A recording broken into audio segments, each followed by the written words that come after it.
दोस्तों, जरा सोचो, एक ऐसे इंसान के बारे में जो कभी साधारण था, जिसने कभी कोई बड़ा सपना नहीं देखा था, जो बस एक छोटी सी जिंदगी जीना चाहता था।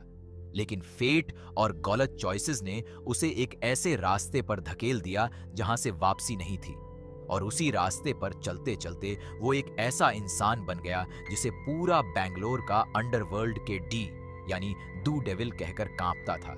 ये कहानी है के डी डेविल की, एक ऐसी 2026 की कन्नड़ एक्शन थ्रिलर जो 1970 के बेंगलोर की गलियों में एक छोटे से आदमी के एक डेंजरस एम्पायर बनने की जर्नी को इतने रॉ और लार्जर दैन लाइफ तरीके से दिखाती है कि आप स्क्रीन से आंखें नहीं हटा पाते। कहानी शुरू होती है 1970 के दशक के बेंगलोर से, जो आज के शहर से बिल्कुल अलग है।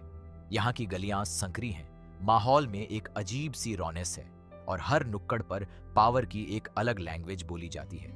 इसी बैंगलोर में रहता है कालिदास आलम, जिसे सब काली कहते हैं और जिसे ध्रुवा सर्जा ने अपनी पूरी जान लगाकर निभाया है। काली एक ऐसा लड़का है जिसके पास कोई बड़ी एम्बिशन नहीं है। वो एक छोटा सा केरोसिन डीलर है, अपने आसपास के लोगों से घुला मिला, अपने भाई और परिवार के लिए जीने वाला। उसके स्वभाव में एक नेचुरल गुडनेस है जो उसे बाकियों से अलग बनाती है।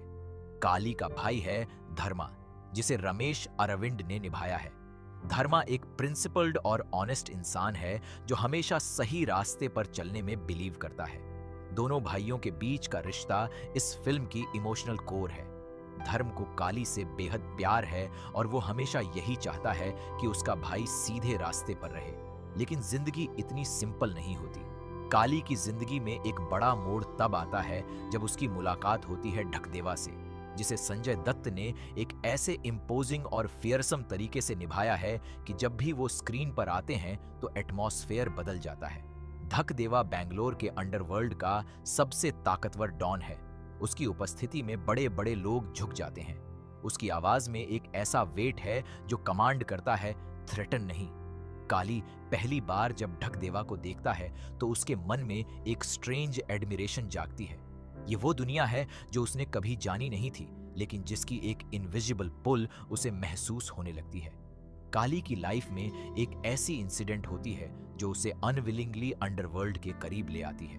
एक छोटा सा पेटी क्राइम, एक ऐसी सिचुएशन जो उसके कंट्रोल में नहीं थी, और अचानक वो उन लोगों के रडार पर आ जाता है जो बैंगलोर की डार्क इकोनॉमी चलाते हैं। जेल होती है, कुछ साल बीत जाते हैं, और जब काली बाहर आता है तो वो वही काली नहीं रहता जो अंदर गया था। जेल ने उसे तोड़ा नहीं, बल्कि उसे एक ऐसे मेटल की तरह ढाल दिया जो आग में और मजबूत हो जाता है।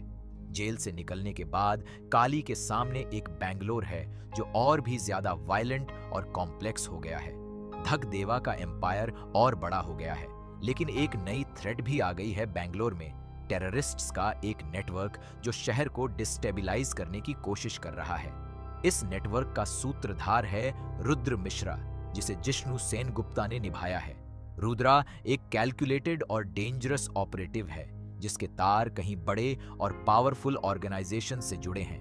रुद्रा की स्कीम्स बैंगलोर के आम लोगों के लिए एक एग्जिस्टेंशियल थ्रेट हैं, और यहीं काली की जर्नी एक अनएक्सपेक्टेड टर्न लेती है। वो जो एक क्रिमिनल था जिसने अंडरवर्ल्ड को देखा था अंदर से, अब उसी नॉलेज को यूज करके वो उन टेररिस्ट्स के खिलाफ खड़ा होता है। लेकिन ये कोई ऑफिशियल मिशन नहीं है, कोई गवर्नमेंट असाइनमेंट नहीं है। ये काली का पर्सनल वॉर है उन लोगों के खिलाफ जो उसके शहर को, उसके लोगों को बर्बाद करना चाहते हैं। काली का तरीका ब्रूटल है, उसके रूल्स अपने हैं और उसे सिस्टम की कोई जरूरत नहीं। काली की जिंदगी में एक इंपॉर्टेंट प्रेजेंस है, मच्छ लक्ष्मी, जिसे रीश्मा ननाया ने निभाया है। मच्छ लक्ष्मी एक असर्टिव और स्ट्रॉन्ग विल्ड औरत है जो काली की जिंदगी में ऐसे आती है जैसे एक तूफान आता है। उनके बीच का रिश्ता कोई सिंपल रोमांस नहीं है। वो दोनों एक दूसरे को चैलेंज करते हैं, एक दूसरे से आर्ग्यू करते हैं, लेकिन एक दूसरे के बिना इनकम्प्लीट भी हैं। मच्छलक्ष्मी काली को वो ग्राउंड देती है जो एक इंसान को चाहिए जब वो एक ऐसी दुनिया में हो जहां ट्रस्ट एक लग्जरी है। एक बड़ा और महत्वपूर्ण किरदार है सत्यावाती, जिसे शिल्पा शेट्टी ने निभाया है। सत्यावाती काली की एक इंपॉर्टेंट कनेक्शन है जो इस पूरी पावर स्ट्रगल में एक पिवटल रोल प्ले करती है। उनका किरदार इस फिल्म की पॉलिटिकल और इमोशनल लेयर्स को एक नई डेप्थ देता है और इस पूरी कहानी में एक ऐसा किरदार है जो सब कुछ कॉम्प्लिकेटेड कर देता है। काला भैरव, जिसे सुदीप ने निभाया है। काला भैरव एक ऐसा गैंगस्टर है जिसका बेंगलोर के अंडरवर्ल्ड में अपना एक अलग और फॉर्मिडेबल प्रेजेंस है।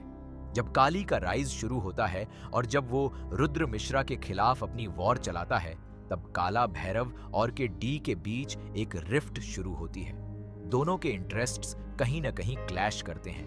एक तरफ एक आदमी है जो अपने तरीके से शहर को बचाना चाहता है और दूसरी तरफ एक ऐसा पावर प्लेयर है जो यह सुनिश्चित करना चाहता है कि बेंगलोर का बैलेंस उसी के हिसाब से रहे। ये दो फोर्सेस की टकराहट फिल्म को एक ऐसी इंटेंसिटी देती है जो स्क्रीन से महसूस होती है। अन्नायप्पा का किरदार, जिसे विजयम्बा रविचंद्रन ने निभाया है, वो इस पूरी स्टोरी में एक एल्डर और एक्सपीरियंस्ड प्रेजेंस है जो काली की जर्नी में एक मेंटर लाइक फिगर की तरह है। अन्नायप्पा ने इस शहर को बदलते देखा है, उसने पावर आते जाते देखी है और वो जानता है कि काली में वो स्पार्क है जो या तो उसे लेजेंड बना देगी या तबाह कर देगी। काली का टेररिस्ट नेटवर्क के खिलाफ वॉर बेहद डेंजरस और कॉस्टली है। हर कदम पर बिट्रेयल का खतरा है। लॉ एनफोर्समेंट की अपनी पॉलिटिक्स है, पॉलिटिकल प्रेशर है और काला भैरवा का राइवलरी है। लेकिन काली ने जब एक बार तय कर लिया तो वो पीछे नहीं हटता। उसका एक ही लॉजिक है कि जब सिस्टम फेल करे तो ऐसे लोगों की जरूरत पड़ती है जो उन रूल्स से नहीं खेलते, जो रूल्स खुद करप्ट हों। काली वो इंसान है जो उस ग्रे एरिया में काम करता है जहां हीरो और विलन की लाइन ब्लर हो जाती है।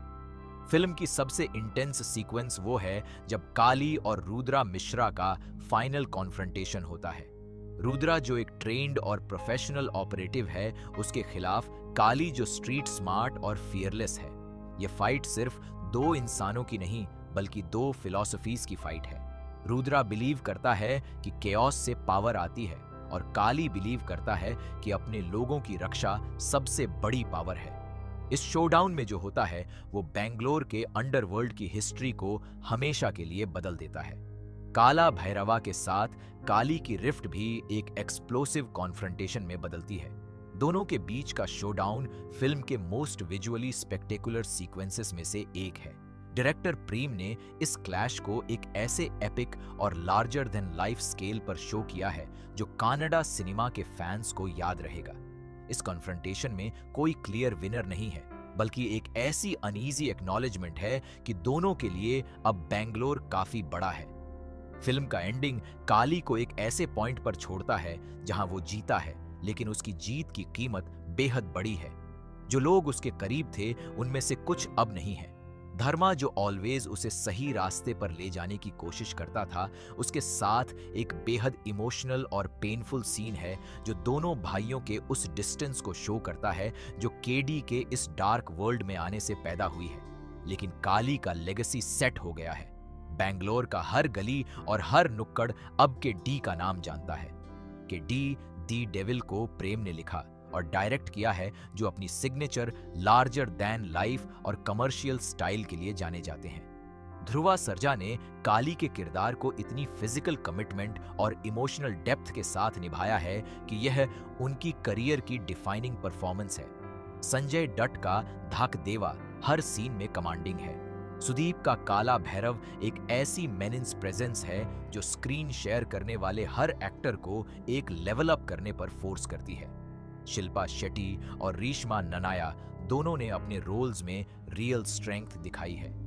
विलियम डेविड की सिनेमाटोग्राफी 1970 के बेंगलोर को एक ऐसे ग्रिटी और ऑथेंटिक लुक देती है जो पीरियड सेटिंग को बिलीवेबल बनाता है। अर्जुन जन्या का म्यूजिक फिल्म की एनर्जी को परफेक्टली मैच करता है। फिल्म 30 अप्रैल 2026 को थिएटर्स में रिलीज हुई और बाद में ZEE5 पर स्ट्रीमिंग के लिए आई। रनिंग टाइम है 141 मिनट्स, यानी 2 घंटे 21 मिनट।